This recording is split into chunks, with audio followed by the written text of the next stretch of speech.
Welcome back teman-teman to my YouTube channel. Hari ini saya akan sharing topik yang cukup menarik, namun sering jadi pembahasan dan ditakutin para investor maupun trader.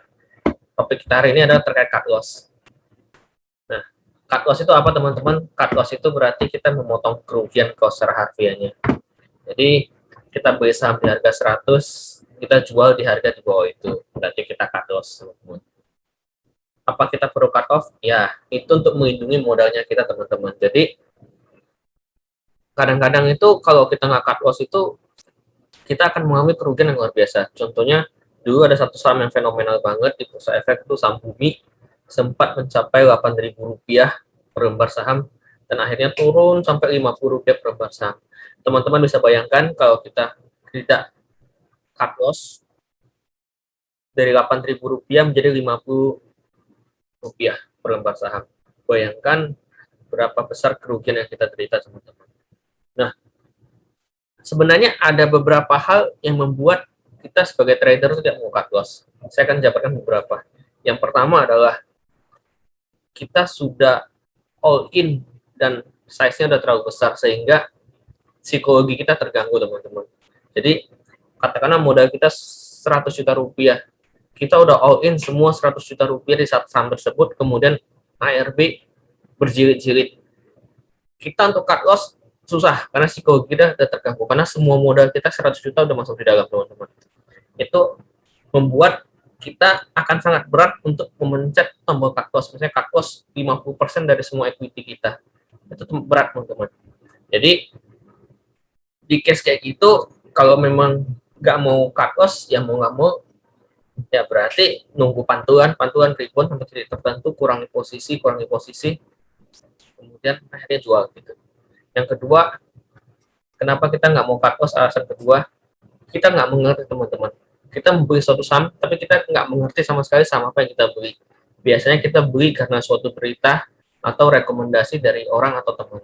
Jadi teman bilang saham A ini bagus, akan diakuisisi, akan dibeli oleh investor asing, akan ada private placement, akan ada right issue, dan seterusnya, dan seterusnya. Kita di feeding oleh rekomendasi dan berita-berita yang tidak kita validasi dan tidak kita analisa. Akhirnya kita masuk, ternyata begitu kita beli, harganya bukan naik, tapi malah anjlok dalam, dan kita bingung kita harus ngapain. Itu biasanya membuat psikologi kita juga terganggu, dan kita tidak bisa melakukan cut loss dalam keadaan seperti itu. Berikutnya, kenapa kita nggak mau cut loss? Yang berikutnya adalah kita berharap, kita memegang harapan, oh dulu 2 tahun yang lalu harganya pernah mencapai Rp400. Oh mungkin ini turun ke 200, nanti juga mungkin tahun depan atau 2 tahun lagi balik ke Rp400. Jadi kita memegang suatu harapan berdasarkan statistik harga saham itu di masa lalu, mungkin 2 tahun ke belakang, 3 tahun ke belakang. Itu yang membuat kita tidak mau cut loss teman-teman. Jadi kita masih berharap saham itu pernah nyampe di titik harga segitu, turun, nah kita masih berharap nanti bisa naik lagi harga segitu. Toh juga pernah ada di harga segitu di tahun sekian, bulan sekian. Nah, apakah salah teman-teman? Ya nggak salah sih. Mungkinkah dia balik ke titik itu? Mungkin aja. Tapi kita nggak tahu kapan teman-teman. Dan kalau tadi seperti case Bumi tadi, nah berat dari Rp8.000 ke Rp50, walaupun sempat naik ke 100-an, kemudian balik ke 50-an, kita berharap untuk balik ke Rp8.000 itu susah sekali teman-teman. Nah, saham lain mungkin dulu KF, Kimia Farma, sempat naik sampai Rp7.000. Banyak orang nyangkut di pucuk karena besoknya Presiden Jokowi mau divaksin. Akhirnya ARB 12 kali berjilid-jilid. Apakah saham KF bisa kembali ke harga 7.000? Kita nggak pernah tahu teman-teman. Jadi itulah yang membuat kita, psikologi kita terganggu, sehingga kita berpatokan, oh dulu harga KF sempat menyentuh Rp7.000, saya keep aja, mungkin tahun depan, 2 tahun lagi, 3 tahun lagi balik harga 7.000, saya bisa jual BEP. Bisa terjadi, bisa, pasti tidak yang tahu teman-teman, karena kita bukan market maker. Yang tahu saham itu mau ke harga berapa adalah supirnya, yaitu bandarnya, si market maker.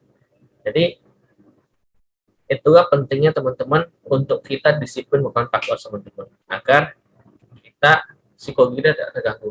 Salah satu caranya adalah kita melakukan analisa, kemudian kita masuk dengan size yang benar, tidak all in di pucuk. Nah, dengan begitu psikologi kita akan terjaga dengan baik, sehingga kalau kita mau cut loss, kita tidak terganggu psikologi dan kita rela untuk cut loss. Misalnya dari 100 juta rupiah, kita loss 1%, 2%, 1 juta, 2 juta rupiah, psikologi kita masih nggak terganggu, ya kita cut loss. Mungkin itu sharing saya, semoga ini bisa membuka pikiran kita kalau disiplin itu penting, analisa itu penting, dan size kita masuk di suatu saham itu penting. Jangan sampai kita overload. Nah, itu aja. Semoga sharing saya ini membantu. Jangan lupa untuk like, share, komen, dan subscribe video saya ini, dan share ke teman-teman yang lain jika ini bermanfaat untuk mendukung saya untuk terus mengembangkan channel saya ini. See you in my next vlog, teman-teman. Thank you.